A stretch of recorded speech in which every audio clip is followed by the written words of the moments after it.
연방당국이 백신 접종을 마친 사람들에 대한 마스크 착용 규정을 대폭 완화하자 반응이 엇갈리고 있습니다. 백신 접종 검증부터 제대로 이뤄져야 한다는 지적입니다. 이런 가운데 일각에선 마스크 착용 규정 완화에 대해 너무 이르다는 우려도 나오고 있습니다.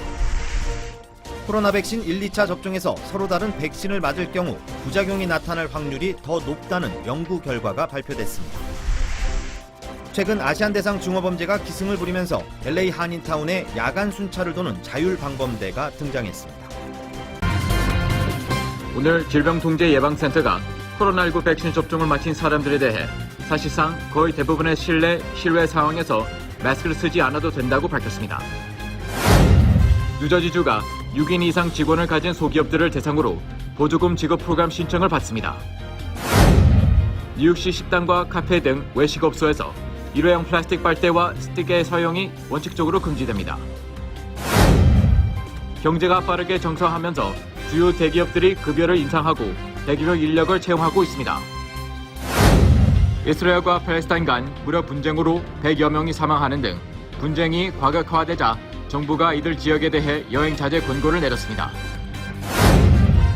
최대 송유관 운영사 콜로니얼 파이프라인이 대규모 해킹 공격을 받은 뒤 수시간 만에 해커들에게 몸값으로 $500만 가량을 지불한 것으로 나타났습니다.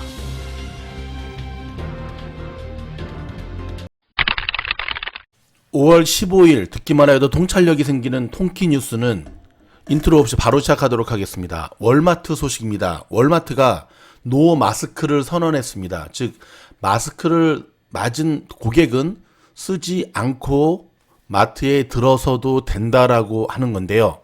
자, 아시다시피 미국에서 코로나 백신 접종으로 노 마스크 움직임이 확산되는 가운데 대형마트 월마트가 백신 접종자에게는 매장 내 마스크 착용 의무화를 면제하기로 했습니다.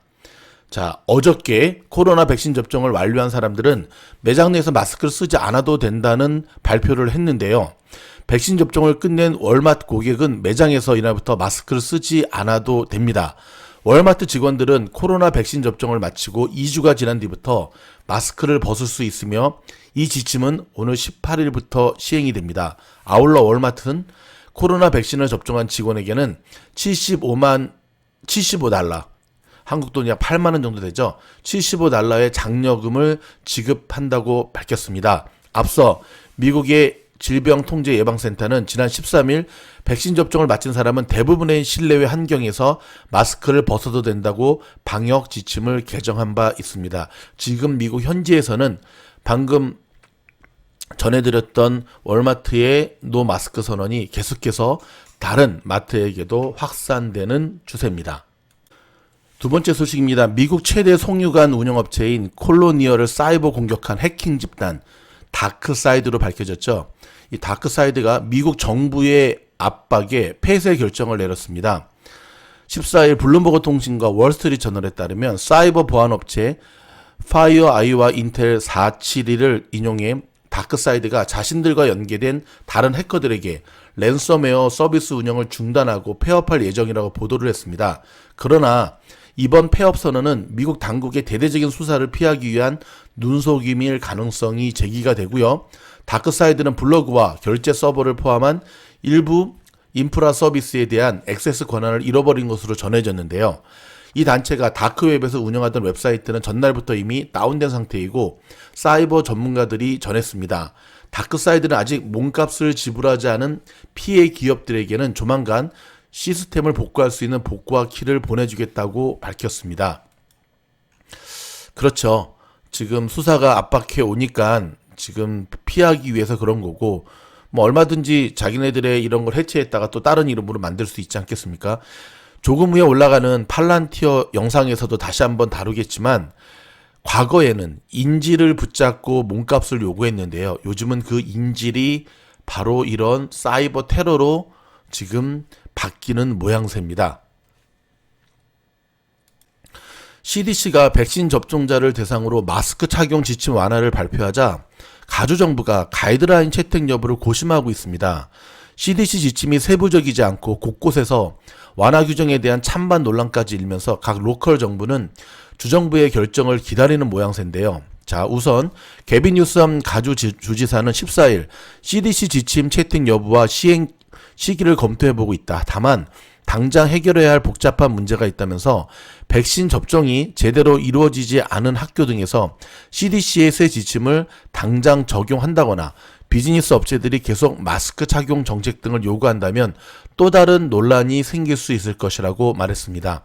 덧붙여서 지금 백신을 맞은 사람들이 이제 마스크를 쓰지 않아도 된다고 하는 발표 이후에 그 이후에도 마스크를 쓰는 사람들 있지 않습니까? 아직 백신 미접종자도 있고 백신을 맞았지만 좀 더 나는 자가 방역을 철저히 하겠다라고 하는 마스크를 쓰는 사람들을 향해서 또 증오 범죄가 일어날 수도 있다라고 하는 게 대두되고 있습니다. 그래서 그들에게 특별히 그런 행동하지 마라라고 하는 CDC의 또 방침이 나왔는데요. 정말 하루하루 살얼음판을 걷는 분위기입니다. 테슬라 소식 알려드릴까요? 죄송합니다. 해외 주식에 투자하는 서학개미들이 그동안 서학개미, 한국에서 미국 주식, 서학개미들이 그동안 가장 많이 매입해왔던 테슬라를 10개월 만에 순매도하고 있는 것으로 나타났습니다. 테슬라 주식이 올라가지 못하는 이유가 여기도 있네요. 이달 들어 주가가 지지부진한 데다가 무엇보다도 머스크의 잇따른 기행에 따른 리스크 탓이란 분석인데요. 지난 14일까지 서학개미들은 테슬라 주식 4,672만 달러를 순매도했고요. 매입한 주식은 불과 5억 6,228만 달러. 그 다음에 매도 주식은 6억 900만 달러였다고 합니다. 아직 5월이 절반가량 남아있지만 월간 기준으로 서학개미들이 테슬라 주식을 순매도한 것은 2019년, 지금으로부터 2년 전 12월의 맨 마지막이었습니다. 서학개미들은 지난해에는 적게는 1,655만 달러에서부터 많게는 5억 달러 가까이 테슬라를 순매수했고요. 올해 1월에도 한 달 동안 무려 약 10억 달러를 사들였습니다. 그러나 이후에 순매입 규모는 점차 줄어들었고 5월에는 순매도로 돌아섰습니다. 이는 주가가 올해 1월 이후 지지부진한 데에 따른 것인데요. 테슬라 주가는 지난 1월 25일 고점을 찍은 이후 하락 추세를 보였고요.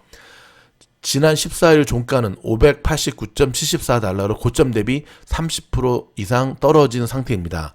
지금 1시간 반 후에 시작되는 원포인트 레슨 때 좀 더 깊게 다루도록 하겠습니다.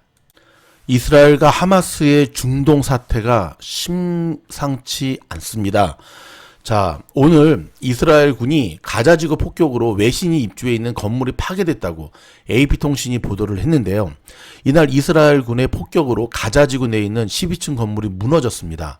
이 건물에는 미국 AP통신 사무실과 카타르 국영방송 알자지라 사무실 및 주거용 아파트 등이 있는데요. 이 고층 건물은 미사일 3발에 거대한 먼지 구름을 일으키며 속절없이 무너졌고, 게리 프루잇 AP통신 대표 겸 최고 경영자는 이번 공격에 대해 충격과 공포를 느꼈다고 밝혔습니다. 지금 지상군도 투입이 되고 있고요.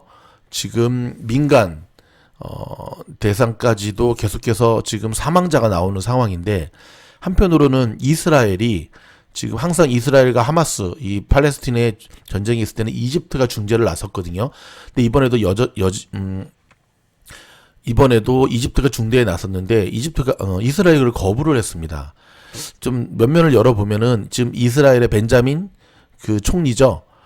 집권 여당이 지금 굉장히 궁지에 몰리는 것을 이런 전쟁을 통해서 만회해 보려고 하는 그런 정치적 해법과 이해 타산이 깔려 있다고 합니다. 참 안타까운 일이 아닐 수 없습니다. 자, 영국 소식입니다. 보리스 존슨 영국 총리가 최근 코로나 확산이 가장 심각한 인도 상황에 대해서 언급하면서 깊은 우려를 나타냈습니다. 특히 인도에서 급속히 전파되고 있는 변이 바이러스가 영국에서도 활동하고 있다는 것이 확인됐기 때문에 다음 달 시작되는 봉쇄 완화 일정에 차질이 생길 수 있다고 언급을 했는데요. 영국의 공영방송 BBC 등에 따르면 보리스 존슨 총리는 인도 변이 바이러스가 봉쇄 완화에 심각한 악영향을 미칠 수 있다고 밝혔습니다. 여러분, 뉴스를 통해 들으셨겠지만 지금 인도 상황 굉장히 심각합니다. 우리가 예상했던 것보다도 엄청 심각한데요.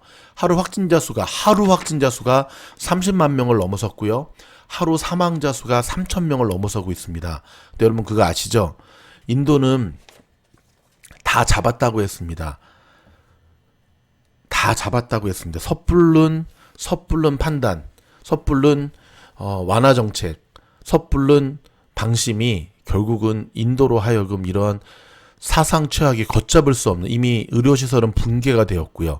근데 여러분, 전 세계가 네트워크로 연결되는 요즘 인도의 문제가 곧 인도만의 문제가 아님을 방금 전해드리는 영국 뉴스에서도 알 수가 있는데요. 대한민국을 비롯해서 미국 현지도 조심해야 됩니다. 완전히 정복될 때까지는 섣불른 경제 재개는, 섣불른 완화 정책은 인도꼴 날 수 있다는 것 꼭 기억하시기 바랍니다. 자, 오늘 통키 뉴스의 마지막 뉴스는 건강 뉴스입니다. 오늘의 건강 뉴스는 구취에 대한 부분인데요. 입에서 냄새가 나는 증상이 구취는 스스로 깨달는 경우는요, 10명 중에 1명일 정도로 매우 적다고 합니다. 즉, 이 구취 문제는 다른 사람들의 반응으로 인해서 비로소 의식하는 경우가 대부분인데요. 특별히 심한 입냄새는 주변 사람들에게 심각한 불쾌감을 줄 뿐만 아니라 그중 약 60% 정도는 의학적 대처가 필요한 병이 숨어 있는 경우이므로 입냄새가 난다는 것은 단지 칫솔, 양치질의 문제가 아님을 기억하셔야 됩니다. 그렇다면 구취의 원인은 무엇일까요? 첫 번째는 입이 마르고 입냄새가 나는 경우인데요. 구강 건조증이라고 합니다. 침 분비량이 감소되는 것, 구강 내 세균이 증식하는 것, 입이 자주 마르는 증상과 함께 입냄새가 난다면 구강 건조증 및 구강 내 세균 증식을 의심할 수 있습니다. 입냄새의 원인 중 70%는 오염된 혀나 치아에서 세균이 만들어내는 성분 때문인데요. 입안에 있는 혐기성 균이 만들어내는 휘발성 유황산 화물이 그 원인 물질로, 보통 때는 정상적으로 분비되는 침이 이런 균을 억제하고 원인 물질을 씻어내는 작용을 하지만 수면, 스트레스, 구강 호흡 등으로 인해 침이 적게 분비되거나 마르면 혐기성 균과 유황 산화물의 증가로 입냄새가 심해지게 됩니다. 침 분비가 적어지는 아침 시간, 공복일 때, 긴장했을 때는 평소 입 냄새가 없는 사람도 일시적으로 냄새가 날 수가 있습니다. 입이 바짝바짝 마른다는 말 많이 하지 않습니까? 침 분비가 감소하여 입이 마르는 구강 건조증과 구강 건조증을 일으킬 수 있는 자가 면역 질환이 있을 때에도 입냄새가 날 수 있습니다. 자, 구강 건조증이 의심되는 경우에는 내과, 이비인후과, 가정의학과, 치과 등에서 도움을 받을 수가 있습니다. 두 번째는요, 마늘이라든지 파라든지 이렇게 강력한 이 냄새가 나는 음식 또는 술을 먹은 지의 입냄새 부분인데요. 자, 마늘, 술 등 특정한 음식물이 입냄새를 유발하기도 합니다.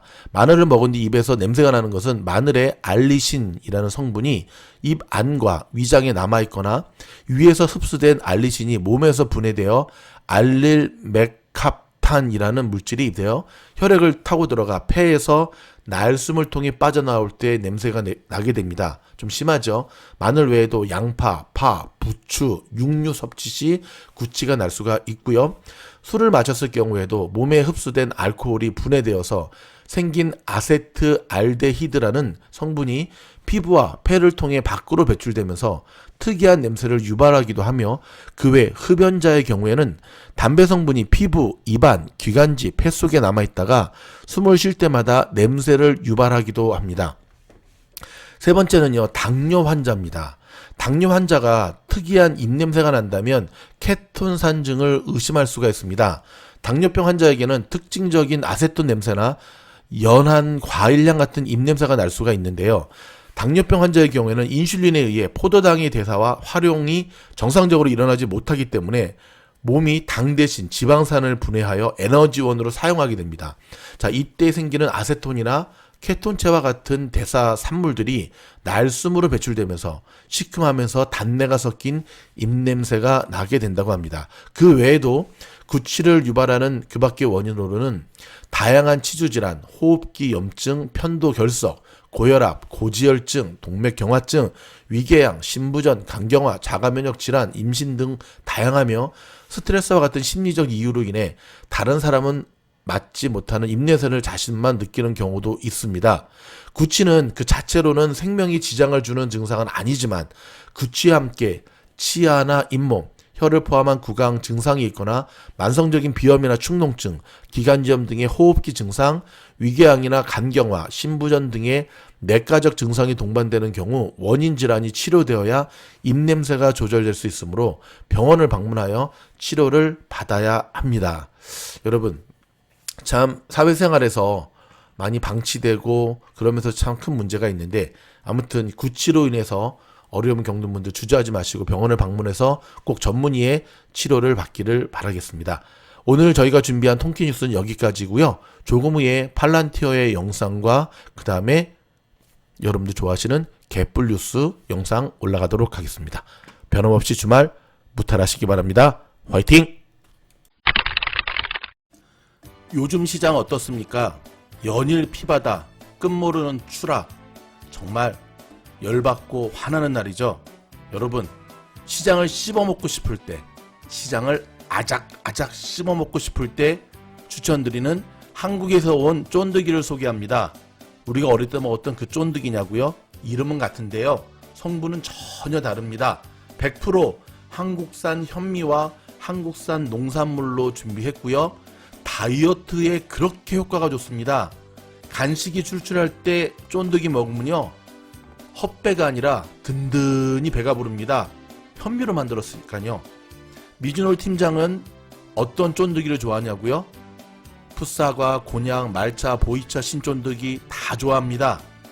구워서 한번 드시면은요, 더 맛있게 드실 수 있습니다. 주문량이 폭주할 것으로 예상되는 한국에서 온 쫀득이 서두르시기 바라고요. 주문하신 분들 카톡 단체방으로 꼭 초대받으시기 바랍니다. 우리 모두 쫀득이 먹고 화이팅!